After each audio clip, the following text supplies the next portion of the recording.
पल्ली विधानसभा संजीव कुमार साहू को भारतीय जनता पार्टी तरफ टिकेट नामांकित माईश्वरी पीठर आज ये पूजा चर्चा चलती पूजा सरला रोड मान चली चली पदयात्रा कर सब कलेक्टर अफिस माननीय केंद्र मंत्री धर्मेंद्र प्रधान आसती हजार हजार संख्या भी अपेक्षा माने लोक संख्या तो लोक जमी चाहिए परिवर्तन माहल आसला डबल इंजिन सरकार करने लोक चाहिए परिवर्तन जुड़े फुल देकिनी विप्लव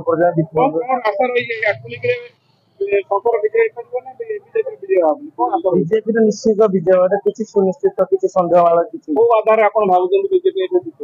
बीजेडी सरकार 25 वर्ष अपराध सरकार किसी भी करनी पानी नहीं खणी नहीं आम पिला दादन जाऊँगी बाहर को शह शह पिला दादन जाऊँ शिक्षा ना स्वास्थ्य ना आम बीजेपी सरकार आसिले निश्चित डबल इंजिन सरकार धर्मेंद्र प्रधान नेतृत्व सब सुविधा पार आमर ये निगमांचल अच्छी जंगल एरिया सबकि परिवर्तन बोली आम विश्वास करूँ साधारण मुद्दा जो जन मौलिक मुद्दा आप जनसाधारण पाखे पहुंची पारे ना विगत 25 गुरुत्व देते हाँ निश्चित गुरुत्व गुरुत्व भारतीय जनता पार्टी की थर आनदेले सब समाधान पार सन्देह ना शुभ अवसर प्रथम मु ग्रामर आराध्या माँ काली आशीर्वाद शिवंकर आशीर्वाद हनुमान आशीर्वाद राधाकृष्ण आशीर्वाद और आठवणीकर सिद्धेश्वर देवल सिद्धेश्वर आशीर्वाद सहित जगत जगन्नाथ आठवणीकर हनुमान शेष आठवणीकर आराध्या देवी माँ माहेश्वर आशीर्वाद आज हजार हजार भारतीय जनता पार्टी कर्मी नेता या सहित जनसाधारण सहित आज जो हजार हजार जन समुद्र आज मिसी मन दाखल कर मो सहित आमर लोकसभा प्रार्थी केन्द्र माननीय शिक्षा दक्षता मंत्री धर्मेंद्र प्रधान आम स्थानीय विधायक माननीय विधायक रमेश चंद्र साय यह सहित आम नेतृमंडली आमर अर्जुन साहू प्रकाश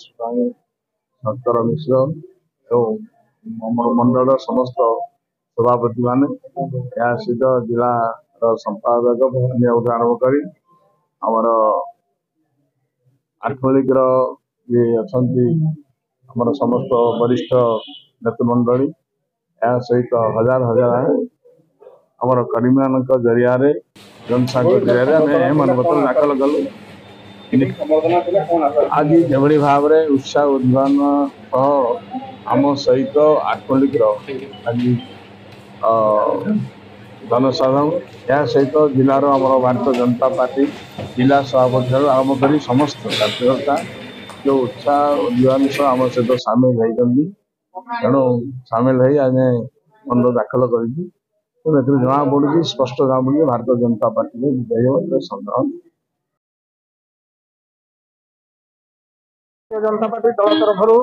आज आम संजीव कुमार साहू महोदय आज विधानसभा निर्वाचित प्रार्थी टिकेट पाई आज से मनोनयन पत्र दाखल करेंगे और केंद्र मंत्री धर्मेंद्र प्रधान आम उत्सव उपस्थित रही प्रत्येक निर्वाचन मंडल प्रत्येक शक्ति केन्द्र को गाड़ी फाड़ी जगह समस्त आसबार सुव्यवस्था करा